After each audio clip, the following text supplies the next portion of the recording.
C'est un grand plaisir de vous retrouver donc à ces 45 jours de challenge sur 90 jours, donc je suis à la moitié. Alors c'est un peu compliqué parce qu'on tombe pendant les vacances scolaires, donc j'ai une famille comme vous le savez, j'ai des enfants et du coup j'ai pas mangé ce que je voulais, j'ai mangé souvent à l'extérieur, donc j'ai fait attention à respecter toujours protéines, glucides, lipides, mais c'est pas toujours évident. J'ai pas pu multiplier mes repas, je me suis surtout basé sur 3-4 repas par jour, alors j'essaie de faire 3 repas solides et 3 repas avec des collations. Là c'était compliqué, j'étais 2 jours au Futuroscope, il y en a qui m'ont vu sur Facebook, donc là effectivement c'est encore plus compliqué parce que alors, pour manger de la bonne alimentation là c'est pas génial, donc j'ai composé. Toujours est-il que au niveau de l'entraînement j'ai dû aussi composer parce que j'ai dû sauter des entraînements. Quand j'étais au Futuroscope, à part des trucs naturels, grimper pour m'amuser, j'ai pas sollicité mes muscles, mon système musculaire. Par contre j'ai mis les bouchées doubles quand je me suis entraîné. Alors ce que j'ai fait, c'est que vous savez je travaille sur la périodisation, ça je vous expliquerai tout ça après. Au lieu de faire une période d'hiver où je prends très lourd, après je prends moins lourd et puis je sèche l'été pour faire le beau sur la plage, bon, moi j'ai passé l'âge, ce que j'ai fait en fait, c'est que je périodise sur des courtes périodes pour choquer l'organisme en permanence. Et là ce que j'ai fait, c'est que j'ai travaillé essentiellement sur l'oxygénation des muscles, sur l'apport de nutriments. Donc pour ça j'ai fait des séries longues. En fait j'ai travaillé l'endurance pour préparer mon corps à des futurs efforts plus lourds. J'ai toujours des modes de fonctionnement, des pensées différentes, mais je pense vraiment qu'il faut aller chercher des choses différentes de ce que fait la masse, c'est valable dans la vie, pour trouver quelque chose de différent pour réussir. Alors ce que j'ai constaté, c'est que déjà j'ai fait des séries très très longues, donc plus de 50 répétitions, c'est l'enfer, j'ai eu beaucoup de mal et je me suis rendu compte que j'étais pas si endurant que ça. Donc j'ai travaillé essentiellement là où j'ai une lacune, parce que souvent en salle, on voit les gens, ils font des séries de 8-12, parce qu'on dit que la fourchette 8-12 répétitions, c'est favorable à l'hypertrophie musculaire. Certes, c'est vrai, mais le corps s'habitue. Donc moi, je suis plutôt du genre à faire des séries plutôt puissance, force, donc ça va être entre 5 et 8 répétitions, un peu d'hypertrophie 8-12 et de temps en temps je choque l'organisme. C'est ce que j'ai fait là pendant mes 15 jours parce que je n'étais pas très régulier dans l'entraînement. J'ai fait une série de 50 à 100 répétitions, c'est l'enfer, vous avez de l'acide lactique, vous avez mal partout et puis mentalement c'est bon parce que je vous rappelle que mon challenge, certes c'est chercher à modifier mon corps, mais c'est à garder mes capacités motrices, mes capacités physiques et même les améliorer, parce qu'à côté de ça, je fais du sprint, vous verrez, j'ai une petite surprise pour vous bientôt. Je fais du sprint, je m'entraîne en punch-jack, donc je dois conserver mes qualités physiques. En aucun cas, je dois m'alourdir. C'est ça qui est important, c'est toujours essayer d'améliorer ses capacités, améliorer une particularité de votre physique, mais sans perdre vos capacités d'à côté, sinon c'est inutile. Je ne suis pas bodybuilder, je le répète, je travaille sur le bien-être. Moi, ce qui m'intéresse encore une fois à travers ce challenge, c'est me connaître, je suis un peu égoïste, c'est que je vais apprendre à me connaître, parce que là je me fais vraiment mal pour vous et puis pour moi, je suis honnête, mais aussi à vous faire voir qu'on peut progresser chez soi avec des poids, on peut progresser au poids de corps, on peut progresser avec des élastiques et on peut progresser chez soi avec des poids. Oui, j'ai pas des super appareils compliqués, j'ai un banc qui coûte pas cher et j'ai des poids, ça me suffit largement et ce que vous voyez c'est comme ça que je le travaille, donc pas la peine d'aller dans des salles hyper sophistiquées. Si vous le faites c'est bien, mais ce n'est pas obligatoire. Encore une fois, moi je m'adresse à monsieur, madame, tout le monde et mon but c'est de vous inspirer, vous faire voir que c'est possible.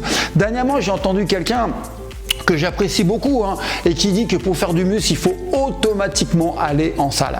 Et il y en a un autre, c'est un youtubeur qui lui dit bah non, moi je peux faire du volume. Ah effectivement, si vous voulez être monsieur Olympia, faire 64 de tour de bras, il faudra effectivement prendre des charges très très lourdes, mettre des presses avec 500 kg. Il faudra manger 8 fois par jour. Et puis il faudra passer à la cage chimique, il faut avoir un bon docteur et un bon pharmacien pour avoir les produits. On ne peut pas faire 64 cm d'autour de bras naturellement en mangeant du fromage blanc, c'est pas possible. Mais vous, c'est pas ce que vous souhaitez. Sinon, vous irez voir des bodybuilders, chacun son métier. Donc je pense qu'on peut obtenir une belle masse musculaire avec une bonne méthode, un programme, avec un truc scientifique. Moi, je vous rappelle, je croise l'empirisme, ce que je fais avec les scientifiques. Parce que ce que vous savez pas, c'est qu'à travers mon expérience, là, je me mets en difficulté, j'ai pas honte de faire voir quand j'y arrive pas. Vous allez voir, je vais stagner à un moment donné, c'est évident. Mais j'écris. comment réagit mon corps. Et après, je vais tester sur des gens mon programme. Je l'ai déjà testé, hein, je ne cache pas, mais j'ai testé sur plus grand nombre de personnes avec des profils différents, très jeunes, moins jeunes, plus gros. Et après, vous le proposez. Parce que le but, c'est vous aider à progresser sans vous obliger à aller en salle. Parce que, comme je dis toujours, on a tous une mission sur cette terre. Et moi, ma mission maintenant, c'est de partager mes connaissances. Comme j'ai dit, j'ai été compétiteur, je me suis prouvé, j'ai flatté mon ego avec la compétition très jeune, j'ai fait des arts martiaux, je fais de la musculation, je fais plein de choses et maintenant ce que j'ai envie, c'est de partager. Donc mon idée, à travers ce challenge, c'est vous inspirer, vous faire voir que tout est possible avec une bonne méthode, un bon accompagnement et surtout les bons outils. Et ne pas rêver, il y a des limites à tout. Alors vous allez voir, avant de prendre les mensurations, je vais partager un peu mon quotidien. Alors je ne m'entraîne pas tous les jours énormément, mais je m'entraîne de manière très intensive. Je vais partager un moment de souffrance, vous allez voir, où je suis face à moi-même et j'ai des difficultés, je n'y arrive plus à la fin. Partager un moment où je bois mon café, ou mon quotidien, parce qu'en fait j'ai des rituels. En fait, ce qui est marrant, c'est que j'ai des rituels, on en a tous, hein, mais moi j'ai des choses, par exemple, vous allez voir, hein, je bois mon café par exemple, avant de m'entraîner, je bois toujours mon café, il me faut mon café, si j'ai pas mon café, je ne peux pas rentrer dans mon entraînement. Mais ça veut tout dire. Ça veut dire qu'à un moment donné, je suis dans ma bulle. Ça y est, je suis en mode guerrier. Je vais passer du monde de la vie normale, la vie tranquille, à pendant 30-40 minutes, je vais me faire du mal pour un objectif. Vous voyez, à un moment donné, il faut être focus. Quand vous écrivez, c'est pareil. Il faut vous dire, je me bloque 1 heure et j'écris, je suis focus pendant 1 heure. Donc, ça va vous apprendre, à travers ce qu'on voit là, aussi à être focus et à mettre toute votre énergie sur une cible. Vous voyez pourquoi je dis que la musculation est un superbe outil, comme d'autres sports d'ailleurs, pour être capable de se concentrer, de focaliser son énergie sur un objectif, la cible. Voilà. Écoutez, j'ai fini de parler. Maintenant, on va aller voir les mensurations. Est-ce que j'ai progressé ? J'en sais rien. Voilà, ça fait 30 ans qu'avant chaque entraînement, je prends mon café. Si j'ai pas mon café, en fait, ça va pas. Bon, je vous cache pas que c'est plus psychologique que physiologique, hein, parce que la caféine, ça fait l'effet environ à peu près 30 minutes, 45 minutes après.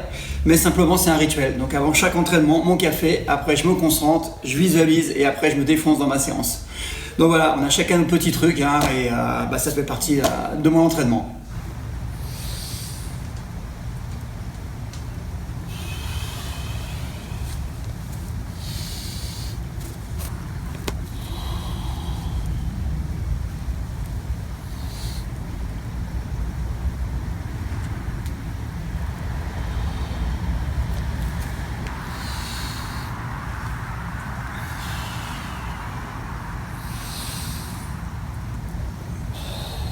Donc là, je fais en fait les automassages en fait pour préparer ma séance de pectoraux. Donc là, tranquillement, je roule. Alors c'est assez douloureux au début, mais après en fait on s'y habitue. Toujours en mode détente, une trentaine de secondes, tranquille. Là, je vais bien préparer ma séance, je vais enlever tous les nœuds musculaires. Donc là, étirement du deltoïde antérieur et du pectoral. Ça, je le fais après le travail des rouleaux. Là, j'étire bien, je détends. Alors, on peut le faire à divers niveaux, hein. C'est juste pour vous faire voir. Vous faites à gauche et à droite. Et après, ce qu'on peut faire, c'est la mobilisation articulaire. En fait, on peut le faire aussi avec des élastiques. Faites ce travail-là, sans bouger les coudes. Voilà, ça craque un peu. Là, c'est les adhérences, rien de grave. Donc là, je prépare vraiment mon corps à faire un effort violent et intense. Là, on va faire pompe, gainage pour en fait préparer le corps à l'effort. Donc je commence sur les genoux pour pas abîmer la tête d'épaule. Protégez bien votre coiffe des rotateurs, hein. Donc la coiffe des rotateurs, c'est ici, il ne faut pas l'abîmer. Donc je commence tranquillement comme un petit vieux. Ensuite, je vais le faire les pectoraux classiques.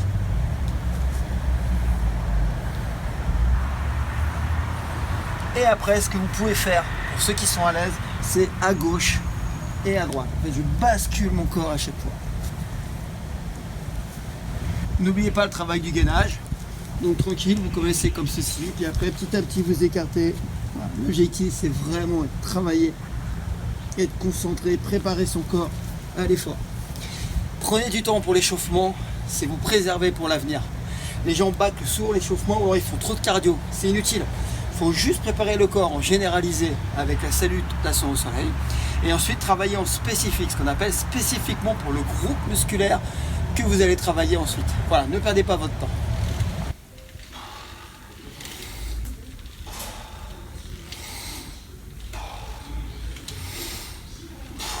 Alors là, je m'échauffe. En fait, avant chaque entraînement, prenez le temps de vous échauffer. C'est pas une perte de temps. Il faut mieux perdre 10 minutes. Et moi, ce que je travaille particulièrement, c'est le derrière des épaules qui est souvent délaissé. Et c'est là que j'ai eu le plus de blessures. Voilà, tranquille, prenez pas des élastiques trop résistants, mais chauffez l'ensemble du corps et après ça vous serez prêt et surtout limitez les blessures. Donc là je suis en fin de séance, je vais souffler, désolé, hein. Je me suis fait du mal pendant 35 minutes et là je termine, en fait je vais travailler la vascularité, en fait je vais faire un pic métabolique, c'est qu'en fait je vais faire rentrer de l'oxygène, des nutriments dans mes muscles. Donc pour ça il y a une seule solution, c'est faire de l'endurance de force. Donc je vais faire une série très longue. Donc là je suis rincé, je ne sais pas si je vais tenir, mais l'objectif encore une fois, c'est pas le chiffre, c'est d'aller au bout de ses possibilités pour aller stresser ce corps. D'accord? C'est ça le plus important, l'intensité. Donc je mets ma petite musique hein, à l'ancienne. Allez, j'appuie et on y va. Oui, on y va. 20 secondes, 10 secondes de repos. Ah, ça me roule déjà. Oh, c'est bon.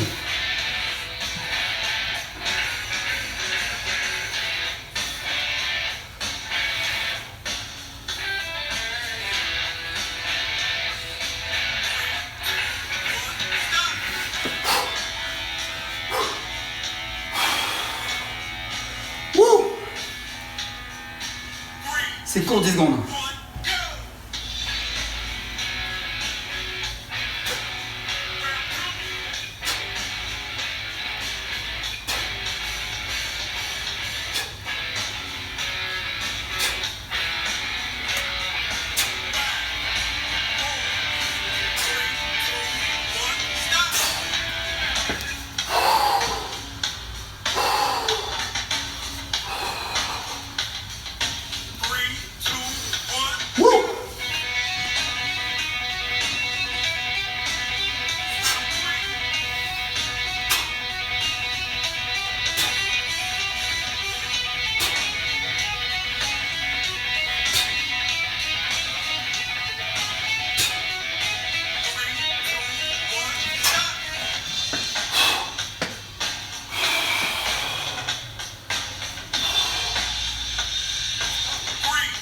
Dans la tête maintenant.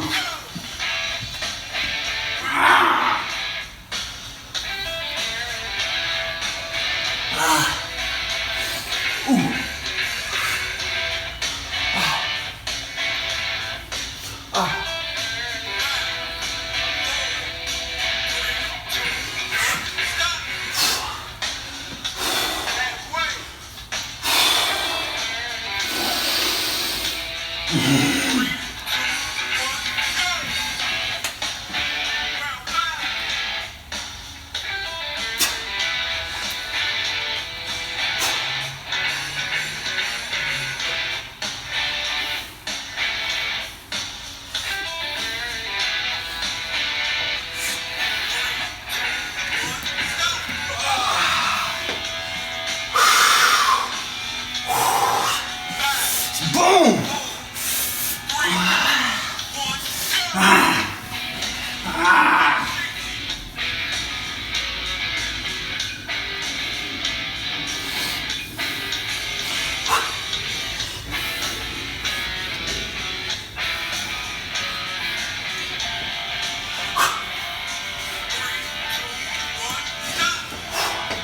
Ouais, j'en peux plus là, mais je continue.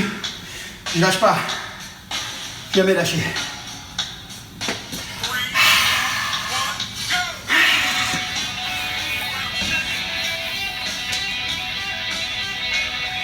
Fort.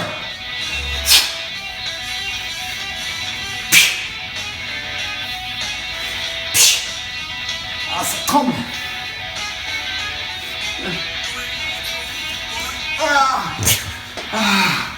Plus que 20 secondes. Oh.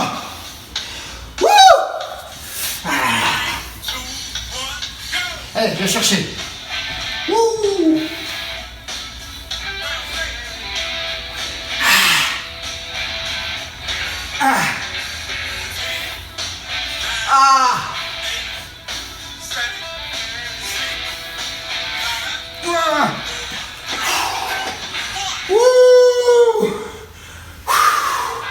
Je suis exténué.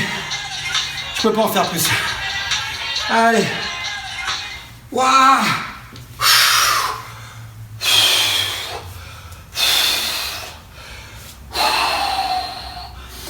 Pas fini maintenant, il faut les abdos. Là j'ai tout ce qu'il faut, j'ai de l'eau, protéines, glucides, un petit peu de légumes. Voilà, juste à rajouter un peu d'huile d'olive et c'est parfait. Et comme j'ai perdu un peu de poids, je vais recharger un peu au niveau glucidique pour reprendre un peu de paquet. Voilà. Alors, verdict de la balance. Alors, c'est intéressant, c'est un outil. Encore une fois, ne faites pas un objectif, le poids. Ce qui est intéressant, c'est que si j'ai pris du poids, d'accord, des kilos, et que j'ai pas pris en mensuration, c'est du gras, d'accord. À l'inverse, si j'ai pris un peu de poids et du volume musculaire, là, j'ai pris de la vraie masse musculaire. C'est ce qui m'intéresse. Le poids, je m'en moque. Allez, on y va. Je faisais 82 kg 300, 83 kg 900. Donc j'ai pris 1,7 kg en 15 jours. C'est énorme. Maintenant, ce qui m'inquiète, c'est est-ce que j'ai pris en volume musculaire? Sinon, c'est du gras.